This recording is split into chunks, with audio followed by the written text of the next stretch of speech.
زندگی شروع ہو گئی عالم برزخ. وہ زندگی ہے، موت نہیں ہے. اس کو تو سب مانتے ہیں. عذاب قبر ہم مانتے ہیں، قرآن سے ثابت ہے. بعض لوگ یہ سمجھتے ہیں کہ شاید قرآن میں ذکر نہیں ہے، غلط بات ہے.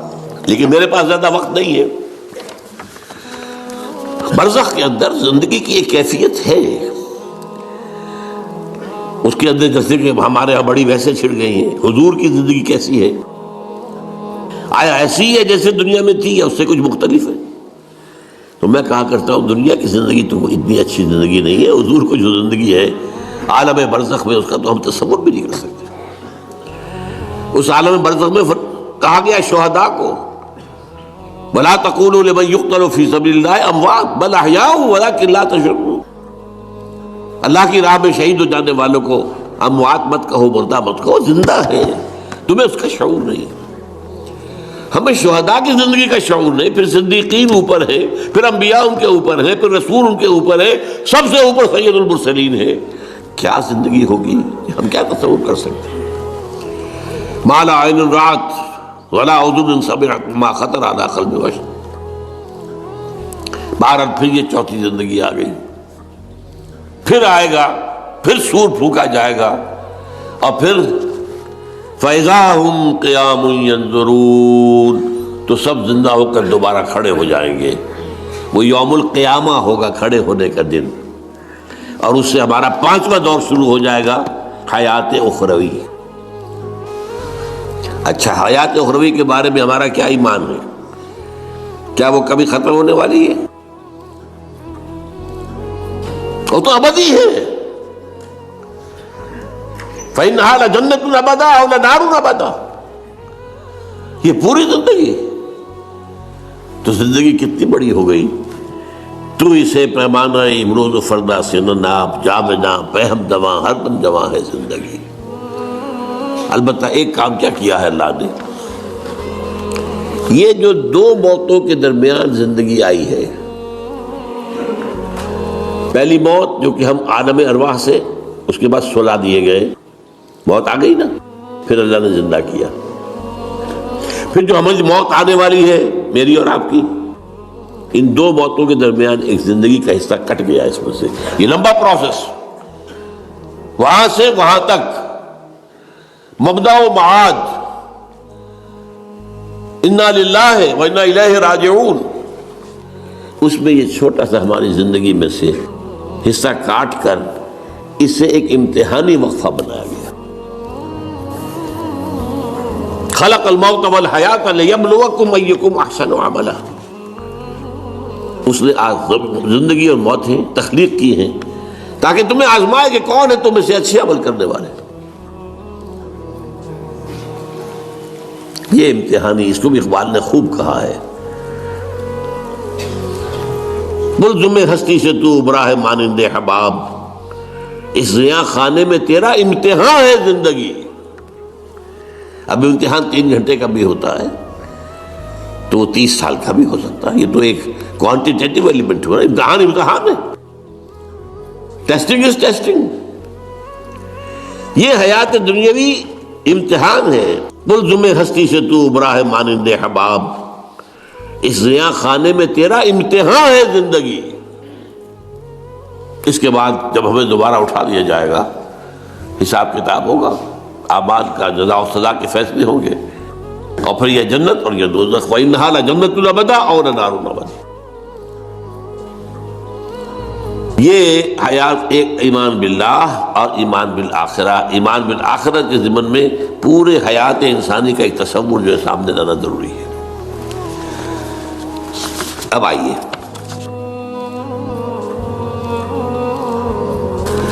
میں نے کہا تھا تخلیق کے بارے میں کچھ باتیں آپ کو بتاؤں گا.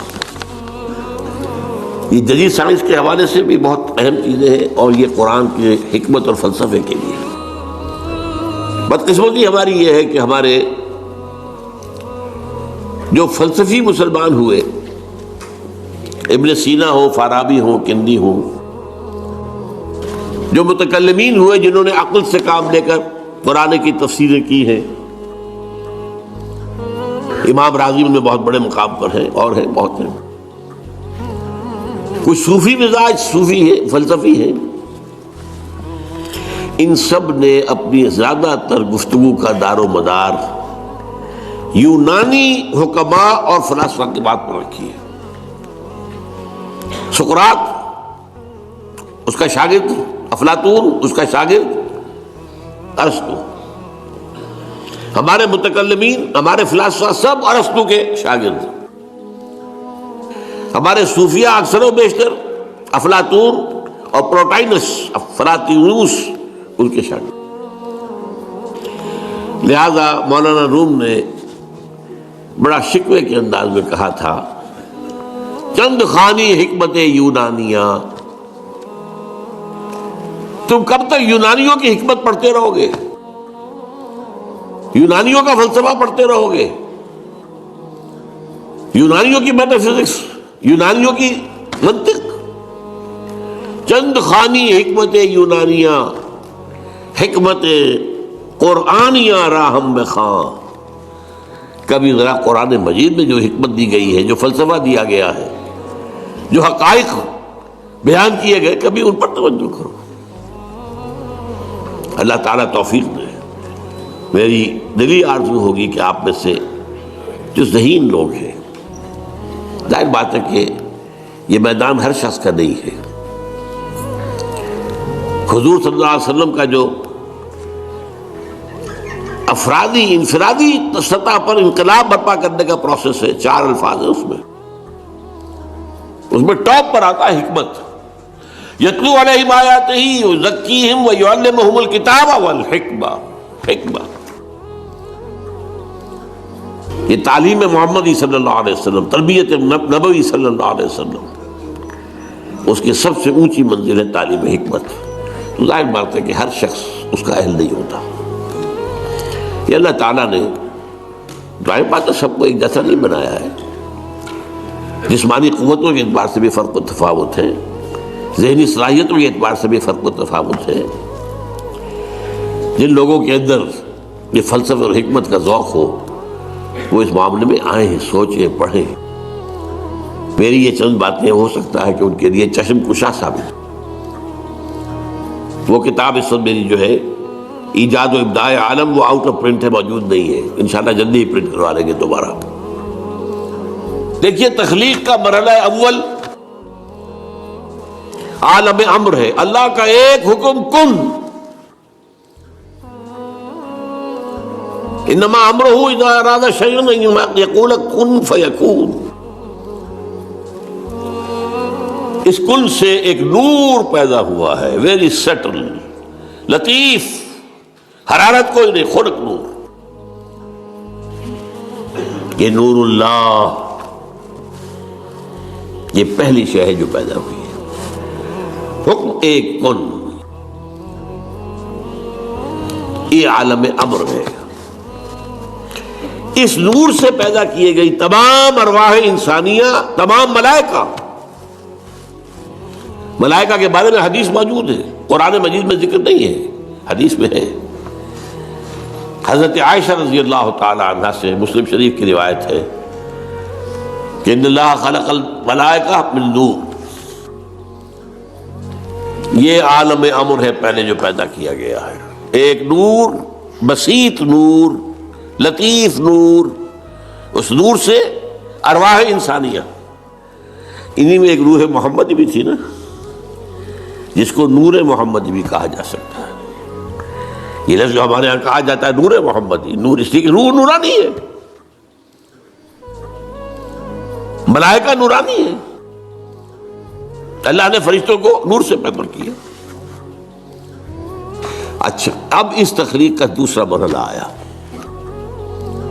یہ پہلی تخلیق جو میٹا فزیکل ورلڈ کی ہے، دوسری تخلیق ہے فزیکل ورلڈ۔ ایک اور امر کن، اور اس سے ایک بگ بینگ پیدا ہوا، یہاں سے سائنس شروع ہوتی ہے۔ اس لیے کہ وہ جو پہلا معاملہ ہے وہ سائنس کے دائرے سے باہر کا ہے، ارواح ہو، ملائکہ ہو، یہ سائنس کے دائرے سے باہر۔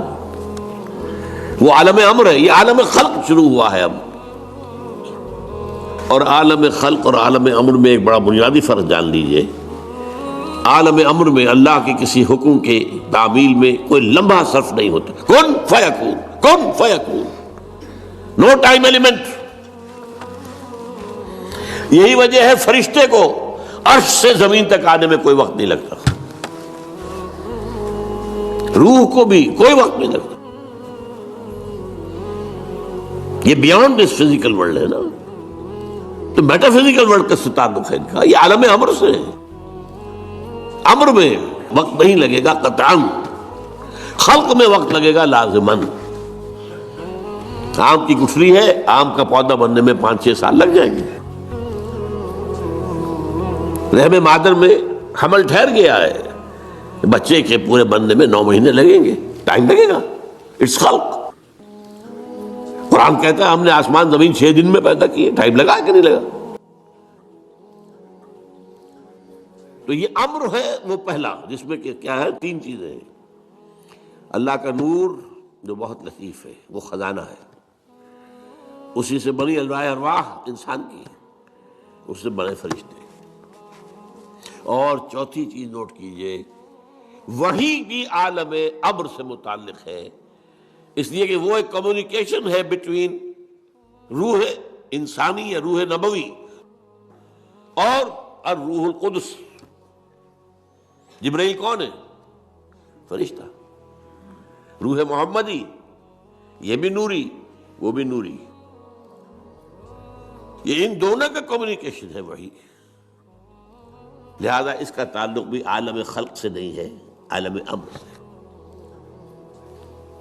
بہت پیارا شعر کہیں کہا ہے، کس کیفیت میں کہا ہے میں نہیں سمجھ سکتا. نغمہ وہی ہے نغمہ کہ جس کو روح سنے اور روح سنائے.